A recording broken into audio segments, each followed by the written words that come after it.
እድሜ ጾታ ሳይል ሕፃን አዛውንቱ በእምነት በትውፊት በወግ በሥርዓቱ በመልካም ስነ ምግባር በታረመ አንደበት ሲተጋ ሰንብቶ በጾምና ጸሎት ፈተናው አይሎ ድካም ሲበረታ ምድሩ ጭጋግ ለብሶ ሲዋጥ በዝምታ የሐዘን ቋጠሮ በምህረት ተፈታ የኩነኔው ዘመን በፍቅር ተረታ ተነስቷል በክብር ሞትን አሸንፎ የትንሣኤው አምላክ ብርሃን ተጎናጽፎ እንኳን ለብርሃነ ትንሣኤው በሰላም አደረሳችሁ። በዓሉን ምክንያት በማድረግ ከወዳጅ ዘመድ የሚላክሎትን ገንዘብ ለመቀበል ወደ ባንካችን ሲመጡ በአክብሮት ልናስተናግዶ ዝግጁ ነን።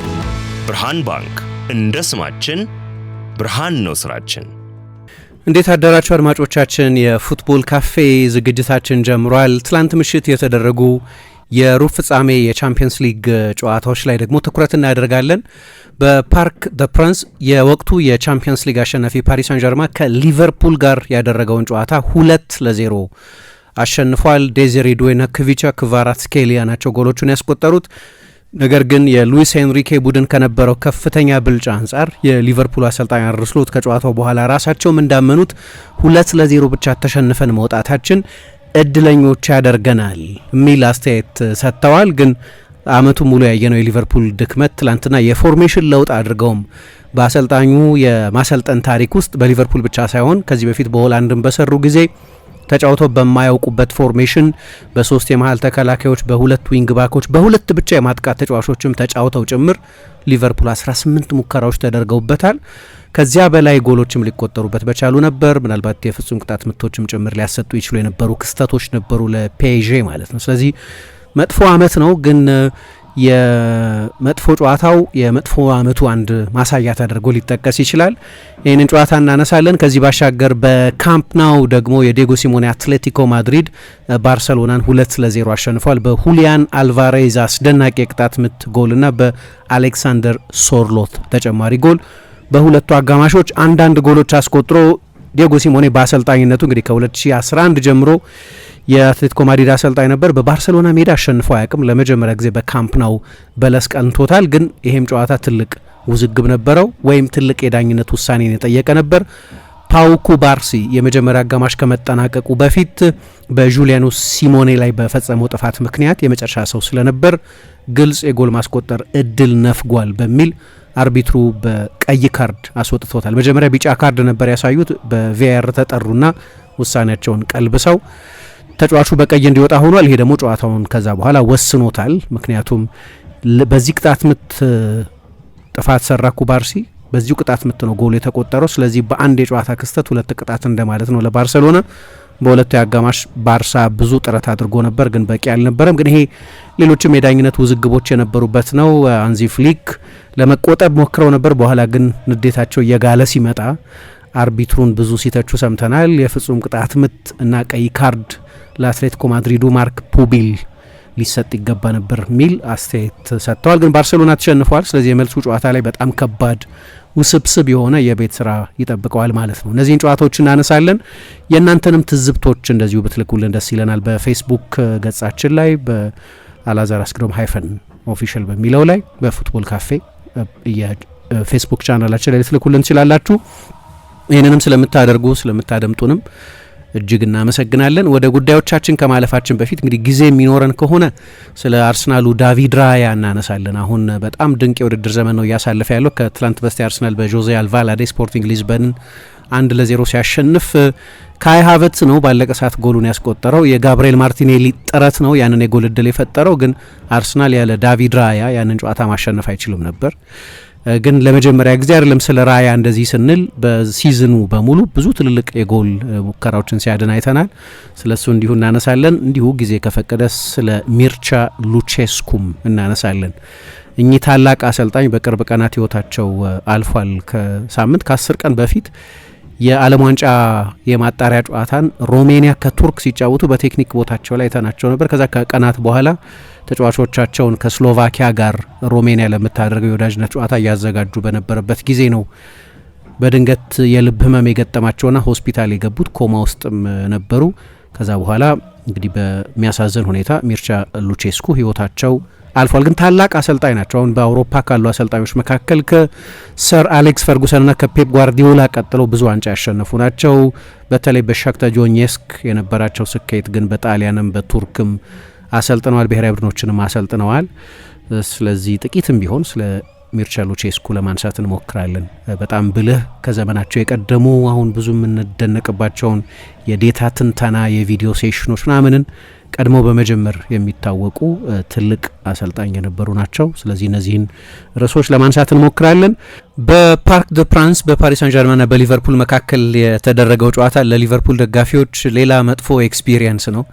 ባለፈው የውድድር ዘመን በዚሁ ስቴዲየም በፓሪስ ሳን ጀርማን ከፍተኛ ብልጫ ተወስዶበት ያኔ እንዲያውም ሊቨርፑል በፕሪሚየር ሊግ ሰፋ ባለ የነጥብ ልዩነት ፕሪሚየር ሊጉን እየመራ የቻምፒየንስ ሊግ አሸናፊነት እጩነት ተሰጥቶት በብዙ ሰዎች ግምት ሊቨርፑል የቻምፒየንስ ሊግ አሸናፊ ይሆናል የሚል ግምት እየተሰጠው በመጀመሪያው ዙር ቀዳሚ ሆኖ አጠናቆ ከ8 ጨዋታዎች 7 ጨዋታዎች አሸንፎ ነው ወደ ፓርክ ደ ፕራንስ የተጓዘው።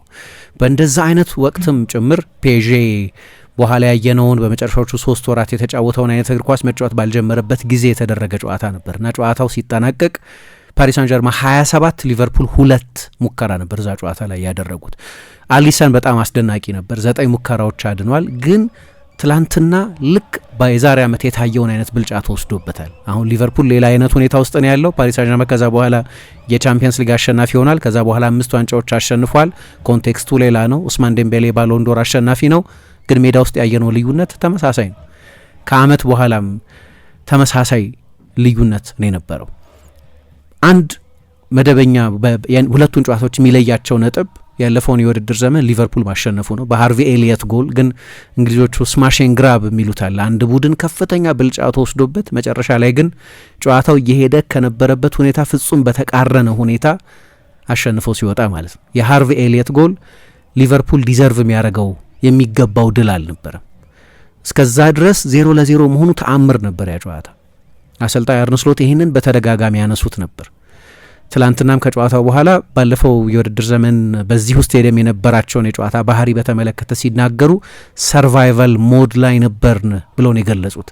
ትላንትናም የነበሩበትን ሁኔታ በተመለከተ ሲናገሩ ለምሳሌ ሞሐመድ ሳላህን ለምንድን ነው ያላስገቡት? እንደው ሁኔታዎች እየሰሩ ካልነበር በአንድ ጊዜ 4 ተጫዋቾች የለወጡበት የጨዋታው የለውጥ ምዕራፍ ነበር። ደግሞ ከዛ ውጪ ተጨማሪ 1 ተጫዋችም ለውጠዋል። ስለዚህ 5 ተጫዋች ለውጠው ግን መሐመድ ሳላህ አንድም ደቂቃ አልተጫወተም እና ስለዛ ጉዳይ ሲጠየቁ ለምንድን ነው ያልገባው መሐመድ ሳላህ ብለው ሲጠይቋቸው ሰርቫይቫል ሞድ ላይ ስለነበር ሌላ ጎል ልናስቆጠር እንችላለን የሚል እምነት እንዳልነበራቸው ከጨዋታው በኋላ አሰልጣኙ የሰጡት አስተያየት ይጠቁም ነበር። ልዩነቱ ትላንትና ፔዤ አሸንፏል። ለእኔ ተመሳሳይ ነው በሁለቱም ሲዝኖች ሊቨርፑል በዚህ ስቴዲየም ያሳየው ሁኔታ ዘንድሮ ደከም ብሎም አምና ጠንካራ በነበረበትም ጊዜ ጭምር ግን ደግሞ የራሱ ልዩ ባህሪ ያለው። ትላንትና አሰልጣኝ አርነ ስሎት በአሰልጣኝነት ታሪካቸው ለመጀመሪያ ጊዜ ከባክ 4 ሲስተም ወደ ባክ 5 ሲስተም የተሸጋገሩበት ጨዋታ ነው የነበረው። አሁን ይህንን በሁለት አይን ማየት ይቻል ይሆናል። አመቱን ሙሉ ተመሳሳይ ነገር እያደረጉ የቡድኑ ውጤት አልተሻሻለም። ስለዚህ ለየት ያለ ነገር ምናልባት በውድድር ዘመኑ የሊቨርፑል ትልቅ ጨዋታ ላይ መሞከር ነበረባቸው የሚል ጀስቲፊኬሽን ማቅረብ ይቻላል። ግን አልሰራላቸውም። የጨዋታው ቶንም ሴት የተደረገው ወይም ጨዋታው እንዴት ሊሆን እንደሚችል መጀመሪያ ያወቅነው የሊቨርፑልን አሰላለፍ ስናይ ነው። 5 ተከላካዮች ነበር የተጠቀሙት። 2 በቀኝና በግራ በኩል የነበሩት ሚሎሽ ኬርኬዝ እና ጀረሚ ፍሪምፖንግ እንግዲህ ዊንግ ባክ ናቸው የሚባል ይሆናል። ግን በተደጋጋሚ ወደ ራሳቸው የሜዳ ክፍል አፈግፈገው እንዲጫወቱ ተገደው ስለነበር 4ኛና 5ኛ ተከላካዮች እንጂ የቀኝና የግራ የመስመር አማካዮች ልንላቸው ምንችል አይመስለኝም። ስለዚህ 3 የመሀል ተከላካዮች ደግሞ ተጠቅመዋል። ለመጀመሪያ ጊዜ ነው ይሄንን ሲያደርጉ በሊቨርፑልም። ግን ከዛ በፊት በፋይኖርድም በአዚያ አልከማርም በካምቡርም ባሰለጠኑባቸው ክለቦች ላይ በሙሉ በዚህ መንገድ ተጫውተው አያውቁም። የሆነ የመፍትሄ ፍለጋ ሩጫ ላይ እንዳለ ሰው የዴስፕሬት ታይምስ ፎር ዴስፕሬት ዲሲሽንስ እንደሚባለው እንደዚህ አይነት ሁኔታ ውስጥ ነው ያሉት እና ትላንትና ጆ ጎሜዝን ከቨርጂል ቫንዳይክና ከኢብራሂማ ኮናቴ ጋር አንድ ላይ አጣምረው ነው ወደ ጨዋታ የመጡት። እሱ ብቻ ሳይሆን በዲፕ ላይን ብሎክ ነው የተጫወቱት። በጣም ወደ ኋላ ባፈገፈገ የመከላከል ቅርጽ ፕሬሲንግ የሚባል ነገር አልነበረም። የተጫዋቾቹን ፕሮፋይል ከወሰዳችሁ 2ቱን ተጫዋቾች ብቻ ነው በቃ የሙሉ ጊዜ ማጥቃት ተጫዋቾች ልትሏቸው የምትችሏቸው። አጥቂውን ኡጎ ኤኪቲኬን እና 10 ቁጥሩን ፍሎሪያን ቨትስን ካልሆነ በስተቀር የተቀሩ ተጫዋቾች ዋነኛ ስራቸው የማጥቃት ተጫዋቾች የሚያስብላቸው አይደለም።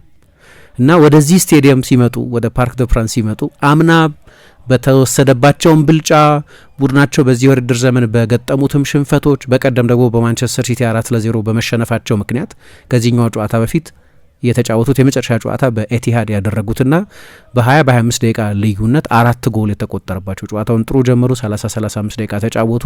የተሻለው ቡድን ነበር ሊቨርፑል። ከዛ በኋላ ድንገት ፈረሰ። ምናልባት ያም ትራውማ ሊሆን ይችላል በዚህ ስቴዲየም አምና የገጠማቸው። ግን በቅርብ ጊዜ ቡድናቸው ያለበትም ሁኔታ የበለጠ የጥንቃቄ እግር ኳስን የበለጠ የመከላከል ባህሪ ያላቸውን ተጫዋቾች በብዛት ማሰለፍን እንዲመርጡ አስገድዷቸዋል።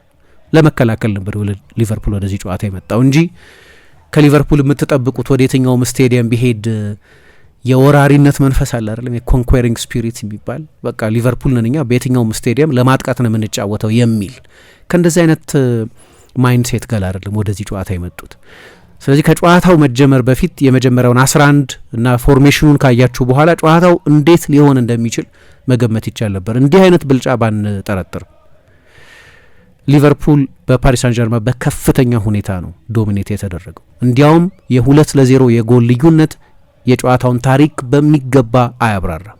እንዲያውም ጎሎቹ ሲቆጠሩ እኮ በንጹህ የጎል እድልነት የተፈጠሩ አይደሉም። የዴዘሬ ዱዌ ሙከራ የመጀመሪያው ፔዤ ኢላማውን የጠበቀ ሙከራ ነበር፣ ግን ዲፍሌክሽን ነበር። ኢብራሂማ ኮናቴ ኳሱን ነክቶታል። ሌላኛው ክቫራትስኬሊያ ያስቆጠረው ጎል ደግሞ የተጫዋቹን የግል ጥራት ያሳየበት ነው። የስላለም የሚሉት አለ። ግብ ጠባቂው የሀገሩ ልጅ ጆርጂያውያን ናቸው ሁለቱም። ጆርጂ ማማርዳሽቪሊን አልፎ ነው ጎሉን ያስቆጠረው። ግን በዛ መሀል 32ኛው፣ 37ኛው፣ 42ኛው፣ 45ኛው፣ 56ኛው፣ 82ኛው፣ 87ኛው፣ 89ኛው ደቂቃ ላይ የፈጠሯቸው የጎል እድሎች ነበሩ። ቢያንስ አንድ ተጨማሪ ጎል እንዲያው ቢያንስ አንድ ተጨማሪ ጎል ማስቆጠር የሚችሉበት እድል ነበራቸው።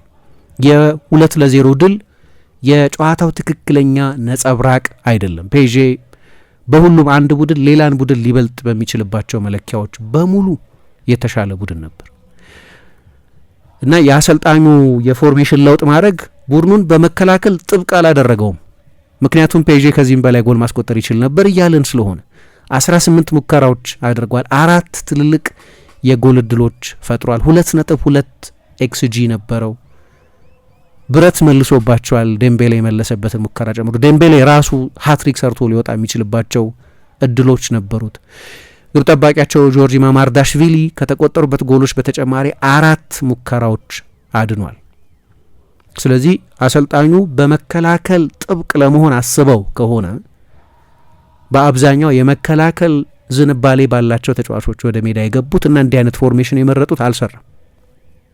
ምክንያቱም እንዳነሳሁት ፔዤ እንደፈቀደ በርካታ የጎል እድሎችን ፈጥሮ ስለነበር የዴምቤሌ አባካኝነት የዴዘሬ ዱዌም አንዳንድ ጊዜ ውሳኔዎቹ ከ20 ዓመት ተጫዋች እንደምትጠብቁት ገና ጨዋታውን ተምሮ እንዳልጨረሰ ሰው አይነት የውሳኔ ችግሮች ታዩበታላችሁ።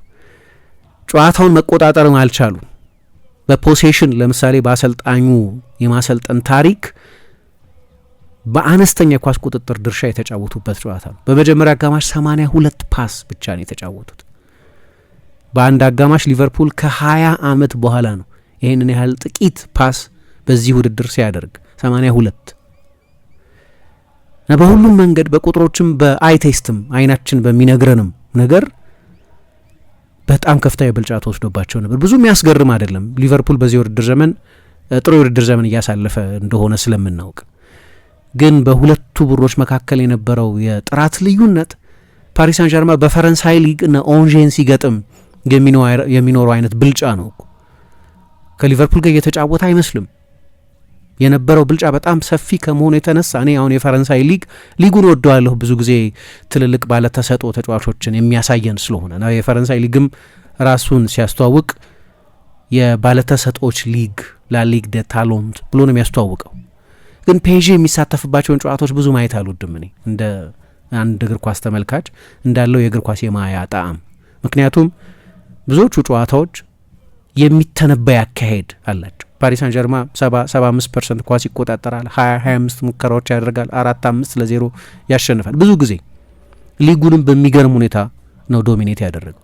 ግን ፋይናንሱ ነው። በቅርብ ጊዜ ለኪፕ ያወጣውን የደሞዝ ዝርዝር አይታችሁ እንደሆን ከ1 እስከ 20 ብዙ ደሞዝ የሚከፈላቸውን ተጫዋቾች ዝርዝር ካያችሁ ከ1 እስከ 20 የፓሪስ ሳን ጀርማ ተጫዋቾች ናቸው።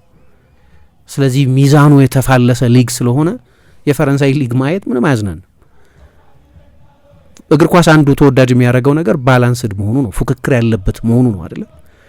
በሌሎች ቡድኖች መካከል ጥሩ ፉክክር ታያላችሁ። በመደበኝነት 3 ቡድኖች የሉትም። ለምሳሌ የተቀሩትን 2 የቻምፒየንስ ሊግ ቦታዎች ሁለተኛና ሶስተኛ ሆኖ የሚጨርሱትን ቡድኖች በየጊዜው ሲቀያየሩ ታያላችሁ። ያ አይተነበይነት አለው። ከላይ ያለውን ስፍራ በተመለከተ ግን ወጥነት አለ። ትላንትና የፈረንሳይ ሊግ የፔዥን ጨዋታዎች ማየት የማልወድበትን አንደኛው ምክንያት በቻምፒየንስ ሊግ ከሊቨርፑል ጋር በተደረገ ጨዋታ አየሁት። ኮምፒቲቲቭ አልነበረም። ቻምፒየንስ ሊግ ሩብ ፍጻሜ ላይ በ2 ኤሊት ቡድኖች መካከል የሚደረግ ጨዋታ አይመስልም ነበር። ብልጫው ያን ያህል በጣም ሰፊ ነው።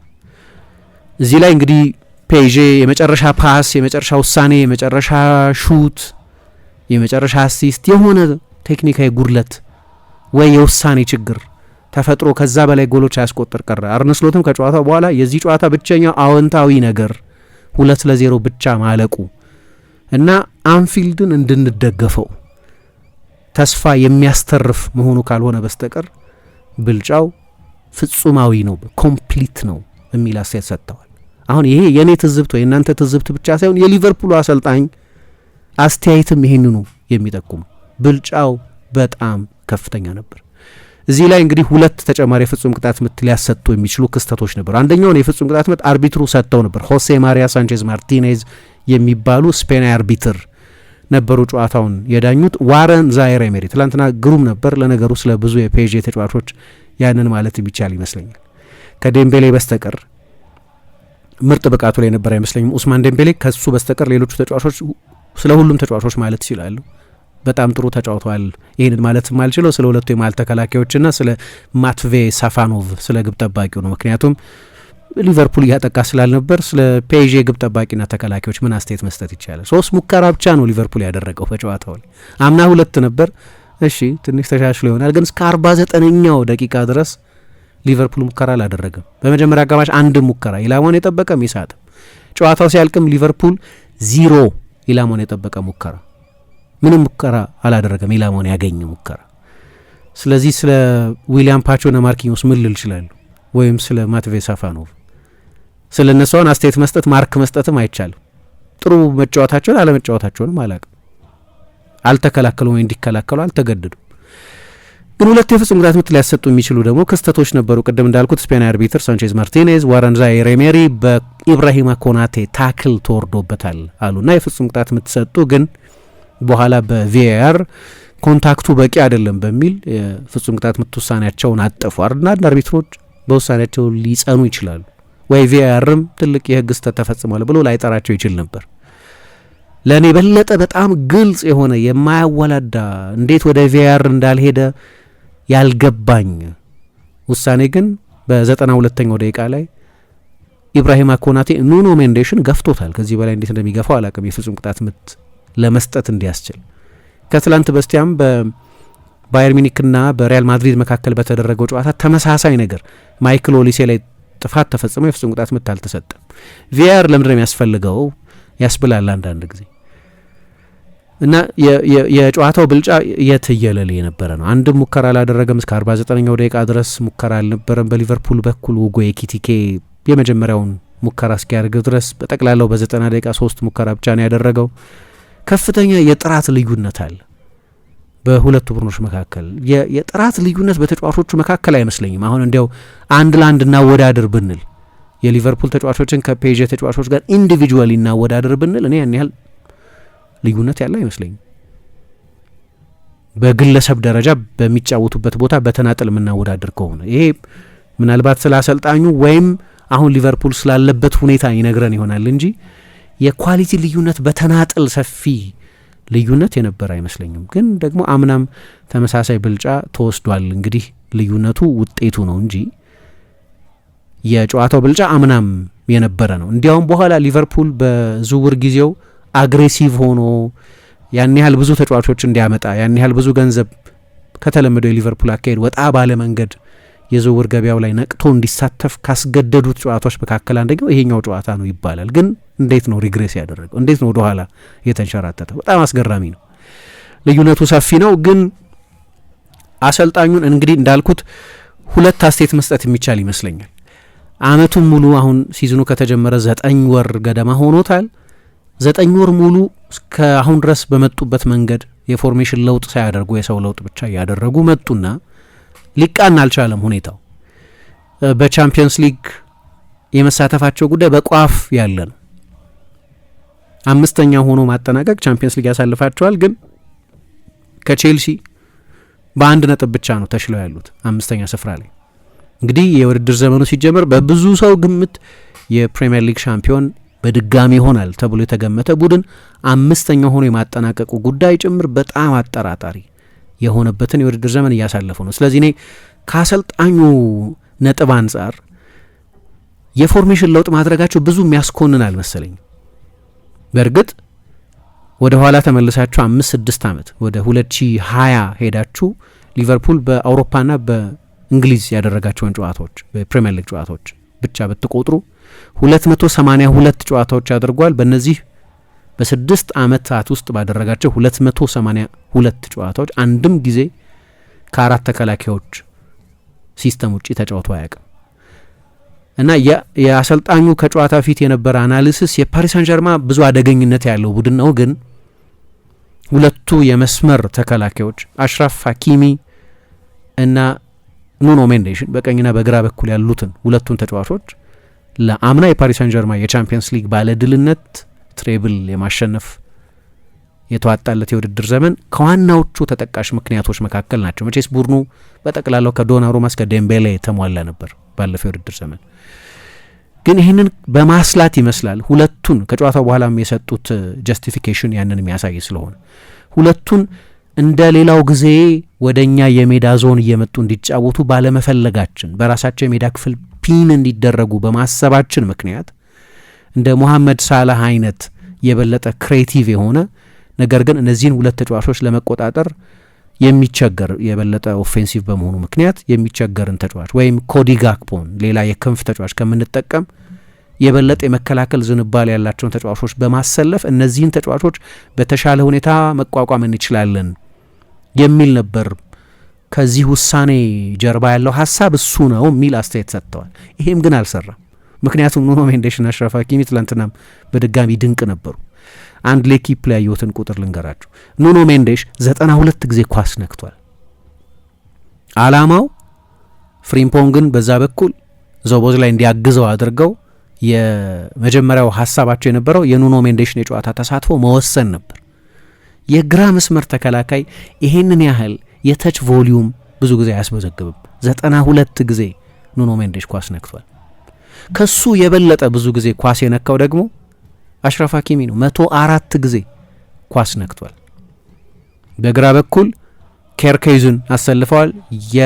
ወደ ግራ የሚያደላ የመሀል ተከላካይ ሆኖ ጆ ጎሜዝ ተሰልፏል። ግን 104 ጊዜ ይሄ ሞሮካዊ ተጫዋች ኳስ ነክቷል። 104 ጊዜ ኳስ መንካት ብቻ ሳይሆን 5ቱን በሊቨርፑል የፍጹም ቅጣት ምት ሳጥን ውስጥ ነው የነካው። 3 ሙከራዎች አድርጓል እና ኑኖ ሜንዴሽ በጨረሻ አካባቢ አግኝቶት ለነበረው ትልቅ እድል ኳስ ሰጥቷል። እንደ ፕሌሜከር ነው የተጫወተው በክንፍ በኩል። ስለዚህ ሁለቱም ዊንግ ባክ ቦታ ላይ እንዲጫወቱ የተደረጉ ተጫዋቾች አላማቸው ሁለቱን የፓሪስ ሳን ጀርማን መስመር ተከላካዮች እንደ ልብ ወደ ሊቨርፑል ቀጠና እንዳይመጡ መገደብ ከሆነ ይሄም አልሰራ። አንዳንዴ ሲጠም እንደዚህ ነው መሰለኝ። አሰልጣኙ የሚሰሩት ውሳኔ በሙሉ የሚወስኑት ውሳኔ በሙሉ አልሰራ ይላል። ግን ቅድመ ጨዋታ ትንታኔያቸውን ግን እረዳዋለሁ ለምን ያንን እንዳደረጉ። ማልረዳው ይህንን ያህል በጣም ወሳኝ በሆነ ጨዋታ ላይ የፎርሜሽን ለውጥ የምታደርጉ ከሆነ የዝግጅት ጊዜ ያስፈልጋል።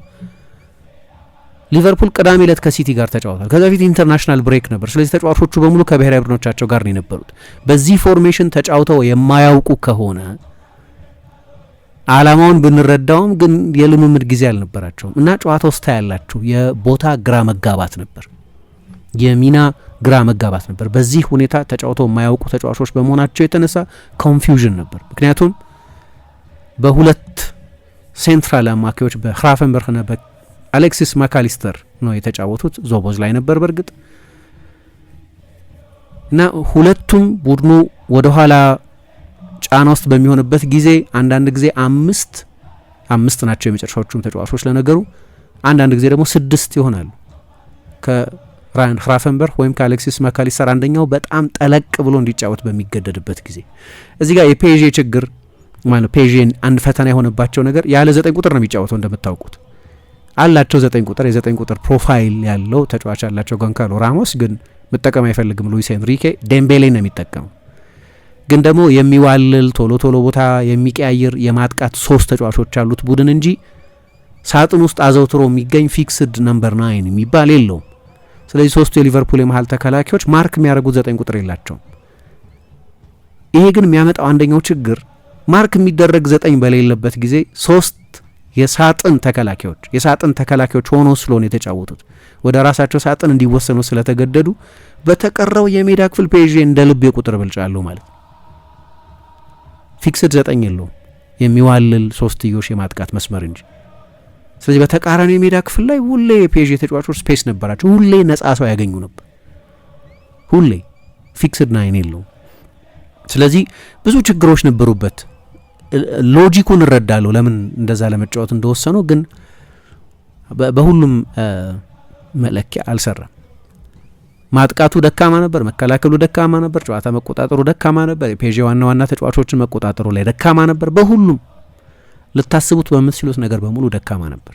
ለምሳሌ ዴምቤሌ ትላንትና የተዋጣለት አልነበረም። እንዲያው አምና ባሎንዶር ባሸነፈበት ፎርም ላይ ቢገኝ ኖሮ 2 ወይ ሃትሪክ ሰርቶ መውጣት ጎሎች ማስቆጠር የሚችሉበት እድሎች ነበሩት። 9 ጊዜ ነው በሊቨርፑል የፍጹም ቅጣት ምት ሳጥን ውስጥ ኳስ የነካው።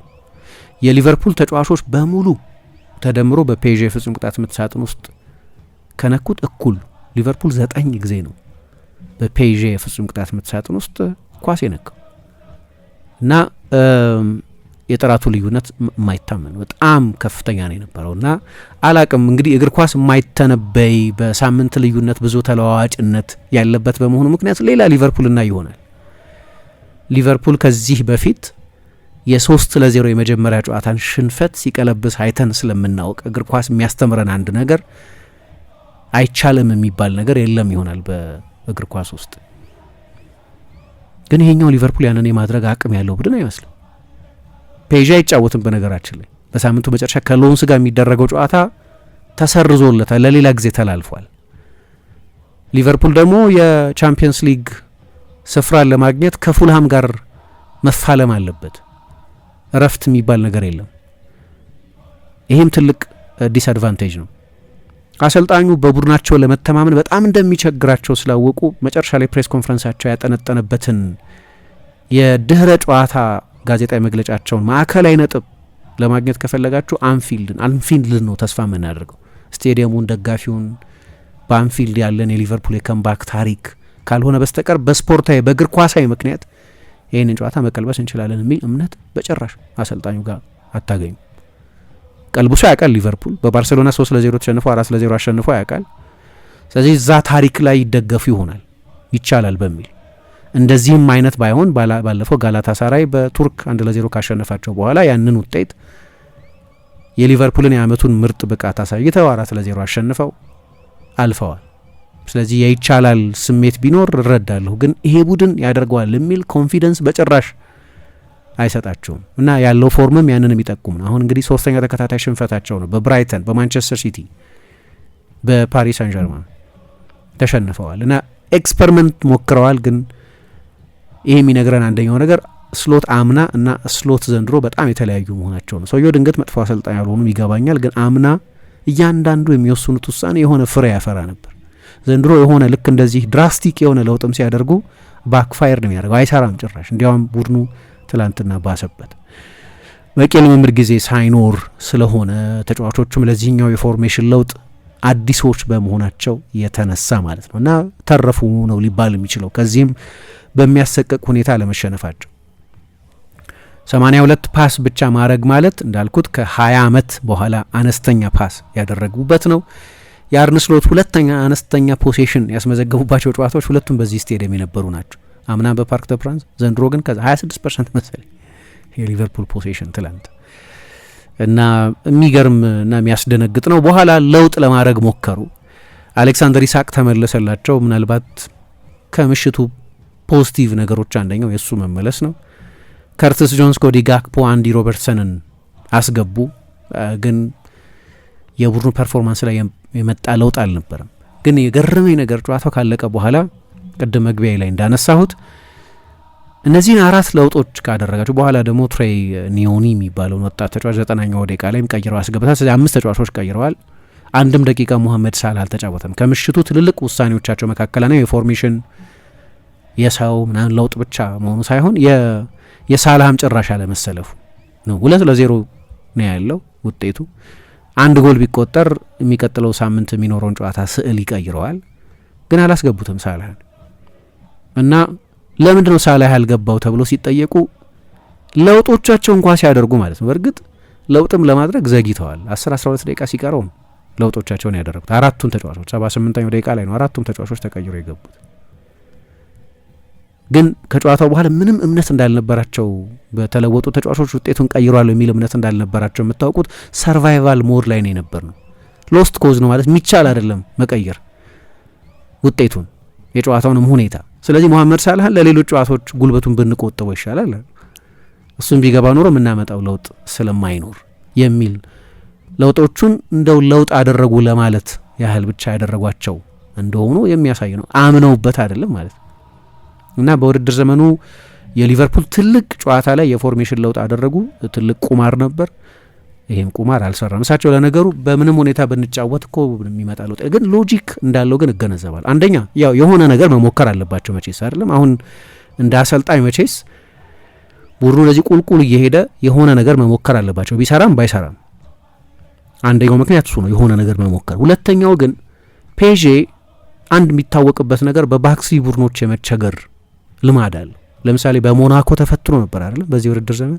ሊያውም ሞናኮ በሁለቱም ጨዋታዎች በጊዜ ተጫዋቾች በቀይ ወጥተውበት፣ በፈረንሳይ ሊግም በአውሮፓ ውድድሮችም በ3 የመሀል ተከላካዮች በ2 የመስመር አማካዮች የሚጫወቱ ቡድኖችን በሚገጥምበት ጊዜ ይፈተናል። አንደኛው መነሻቸውም ፔዤ ከእንደዚህ አይነት ፎርሜሽን ጋር ያለውን ብዙ ምቾት ማጣት በማስላት ሊሆን ይችላል። ግን እንዳልኩት ለተጫዋቾቹ የሚመች አይደለም። the best formation is the formation that suits the players that you have ይባላል። ያሉህን ተጫዋቾች የሚጣጣም ከተጫዋቾቹ ችሎታ ጋር አብሮ የሚሄድ ፎርሜሽን ነው ቤስቱ ፎርሜሽን። 4-3-3 አይደለም፣ 4-2-3-1 አይደለም፣ 3-4-2-1 አይደለም፣ 5-4-1 አይደለም። አንዱ ፎርሜሽን አይደለም። ዋናው ፎርሜሽን ለተጫዋቾቹ የሚሆናቸው ለተጫዋቾቹ የጨዋታ ባህሪ የሚስማማ ፎርሜሽን ነው ይባላል። ለኔ ተጫዋቾች የሚስማማ ፎርሜሽን አልነበረም። ቢያንስ ያለ በቂ ልምምድ ይሄንን ማድረግ ያስቸግራል። እንግዲህ መቼ ስንት ቀን ነው ልምምድ የነበራቸው? ቅዳሜ ነው አይደለም ጨዋታው የተደረገው። ከዛ እሁድ ነው። እሁድ ብዙ ጊዜ የሪከቨሪ ቀን ነው። ሰኞና ማክሰኞ ነው የሚሆነው። ማክሰኞ ኢንቴንስ ልምምድ አይሰሩም። ስለዚህ መጨረሻ የተሟላ የልምምድ ቀን አንድ ቀን የነበራቸው ማለት ነው። ከዛ በፊት በጣልቃ ልምምድ ካልሰሩበት በስተቀር እሱ ደግሞ ያደረጉት አይመስለኝም ተጫውተው ስለማያውቁ። ብቸኛው ሰበብ ፎርሜሽን አይደለም፣ ግን አሰልጣኙ አሁን ሁሉም ነገር እየሰራላቸው እንዳልሆነ የሚያሳይ ነው። የትኛውንም ተጫዋች ጥሩ ተጫውቷል ማለት የሚቸግር ይመስለኛል በግለሰብ ደረጃ። ምናልባት ማማርዳሽቪሊ ቢያንስ በጥረት ደረጃ ኬርኬዝ ካላልን በስተቀር ቡድኑ በሙሉ በግለሰቦችም ደረጃ ጥሩ አልነበረም። ኡጎ ኤኪቲኬ ወደ ፓሪስ ተመልሷል። እሱም ቢሆን ልክ እንደዚህ በተለይ በጥልቀት የምትከላከሉ ከሆነ አንዳንድ ጊዜ እኮ 5-5-0 ይመስላል በጣም ሪትሪት ያደርግ ስለነበር፣ አንዳንድ ጊዜ 6-4-0 ይመስላል ወደ ኋላ በጣም ያፈገፈግ ስለነበር፣ እንደዚህ ሲሆን አውትቦል የሚባል መውጫ ያስፈልጋል። ኤኪቲኬ ያንን መሆን ነበረበት፣ ግን ገና ወጣት ነው። ስለዚህ ሆልዳፕ አጫወቱ ጥሩ አልነበረም። ብዙ የአንድ ለአንድ ፍልሚያዎችን ይሸነፍ ነበር። አንዳንድ ውሳኔዎቹም ብልህነት ይጎድላቸው የነበሩ ውሳኔዎች ናቸው። ሊቨርፑል ላይ ነው ያተኮርኩት።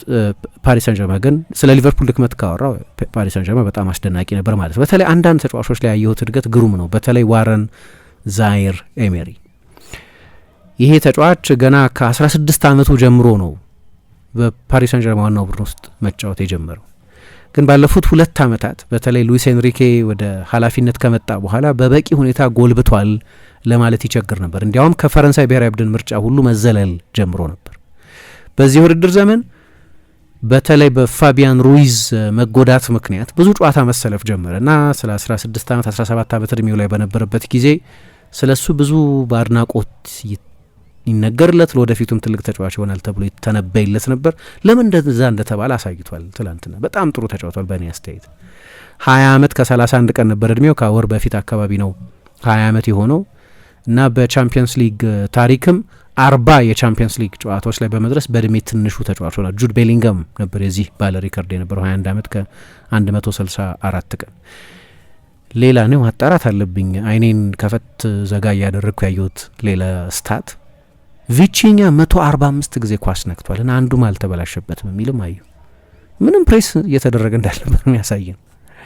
የፓሪስ ሰን ዠርማን ተጫዋቾችን ጥሩ መጫወት እንደሚነግረን ሁሉ የሊቨርፑልን የሎ ብሎክ ከፕሬሸር ነጻ የሆነ አጫወት የሚነግራችሁና ምናልባት ለፔዥም የተጋነነ ክብር መስጠታቸውን የሚያሳይ ነው። ዴዜሪ ዱዌ ጎል አስቆጥሯል። ክርክር አለ ዱዌን በተመለከተ ክህሎቱን አይደለም የግል ችሎታውን አይደለም ክርክሩ። እንዳያችሁት 2-3 ጊዜ ኳስ ሲነካ ስታዩት በቃ ባለ ልዩ ተሰጥኦ ተጫዋች መሆኑን ማወቅ ይቻላል። ቻምፒየንስ ሊግ ፍጻሜ ላይ 2 ጎል ስላስቆጠረ ተጫዋች ነው የምናወራው። ግን ዘንድሮ በሁሉም ጨዋታዎች ላይ ወጥ ነበር ለማለት ያስቸግራል። እንዲያው አንዳንድ ሰዎች አሁን ዴፊኒሽን ያስፈልገዋል ወይም አንድ መደበኛ ቦታ ያስፈልገዋል ወይ ቀኝ ግራ ወይ የቀኝ ወይ የግራ ወይም የመሀል ተጫዋች እና ይሄ ላክ ኦፍ ዴፊኒሽን ምናልባት ሁሉም ቦታ እንዲባክን እያደረገ ይሆን የሚል አስተያየት የሚሰጡ ሰዎች ጭምር ነበሩ። ትላንትና ጎል አስቆጥሯል፣ ጥሩም ተጫውቷል በእኔ አስተያየት። ከሁሉ በላይ ግን ክቫራትስኬሊያ አስደናቂ ነው እና ክቫራትስኬሊያ በዚህ ጊዜ ደግሞ ጥሩ ይጫወታል። አምና ብዙ ማንጠቅሰው ፔዤ ቻምፒየንስ ሊግ ሲያሸንፍ ከዋናዎቹ ምክንያቶች አንደኛው ይህንን ተጫዋች በ70 ሚሊዮን ዩሮ እንግዲህ የካታር ገንዘብ የፔትሮ ዶላር የሚሰጣችሁ ጥቅም ይሄ ነው። በጃንዋሪ 70 ሚሊዮን ዩሮ ተጫዋች ማስፈረም ትችላላችሁ እና ይህንን ተጫዋች አመጡ። ታስታውሳላችሁ አምና በትልልቅ የቻምፒየንስ ሊግ ጨዋታዎች ትልልቅ ጎሎች አስቆጥሯል። የፍጻሜውን ጨዋታ ጨምሮ ኢንተር ላይ ያስቆጠረውን ጎል ጨምሮ ከአርሰናል ጋር በኤምሬትስ በተደረገው ጨዋታ 1-0 ሲያሸንፉ ለኦስማን ደምቤሌ አሲስት የሰጠው እሱ ነው። እንዲያውም በኔ ግምት ዩሪየን ቲምበር የአርሰናል የቀይ መስመር ተከላካይ ሆኖ በመደበኝነት መጫወት ከጀመረበት ጊዜ ወዲህ አንድ ተጫዋች ብቻ ይመስለኛል እንደዛ ያስቸገረው ክቫራትስኬሊያ። ግን አሲስትም ሰጥቷል እዛ ጨዋታ ላይ። ጥሩ መጫወት ብቻ ሳይሆን ጎሉ ላይ ቀጥተኛ ተሳትፎ ነበረው። ከአስቶን ቪላ ጋር በነበረው ጨዋታ መጀመሪያ 1-0 ባሸነፉበት 3-1 ባሸነፉበት ጨዋታ ጎል አስቆጥሮ ነበር። ከኢንተር ጋር ከአርሰናል ጋር እንዳልኩት አሲስት ሰጥቷል። ከኢንተር ጋር ጎል አስቆጥሯል። አሁን ደግሞ ከዛም በባሰ ሁኔታ ነው የውድድር ዘመኑን የጀመረው። ባለፈው ከቼልሲ ጋር በዚሁ ስቴዲየም ቼልሲን 5-2 ሲያሸንፉ ተቀይሮ ገብቶ ሁለት ጎሎች አስቆጥሯል። 1 አሲስት ሰጥቷል። የመጨረሻዎቹ 3 ጎሎች የእሱ ምርቶች ነበሩ። በመልሱ ጨዋታ ደግሞ የመጀመሪያውን ጎል ያስቆጠረውና ቼልሲን ጨርሶ ተስፋ ያስቆረጠው ክቫራትስኬሊያ ነበር። ጸደይ ሲመጣ ጥሩ ይሆናል ይባላል እና እዛ ፎርም ላይ ነው ያለው ክቫራትስኬሊያ። በቻምፒየንስ ሊግም ካረም ቤንዜማ በ2021-22 የውድድር ዘመን 5 ተከታታይ ጨዋታዎች ላይ ጎል ካስቆጠረ በኋላ በተከታታይ ጨዋታዎች ጎል በማስቆጠር አሁን ቀጥሎ የመጣው እሱ ነው። 4 ተከታታይ ጨዋታዎች ላይ ጎሎች አስቆጥሯል። ቻምፒየንስ ሊግ የበለጠ ይሆነዋል። እንዲያውም ሉዊስ ኤንሪኬን ከጨዋታው በኋላ እንዴት ነው ቻምፒየንስ ሊግ ላይ እንደዚህ ጥሩ የሚጫወተው ብለው ጠይቀውት መቼስ ውድድሩ ከፍ ባለ ቁጥር የሚኖረው ሞቲቬሽን ከፍ ይላል እና ምናልባት በዛ ምክንያት ሊሆን ይችላል። ይሄ ግን ለሱ ብቻ የሚሰራ አይደለም።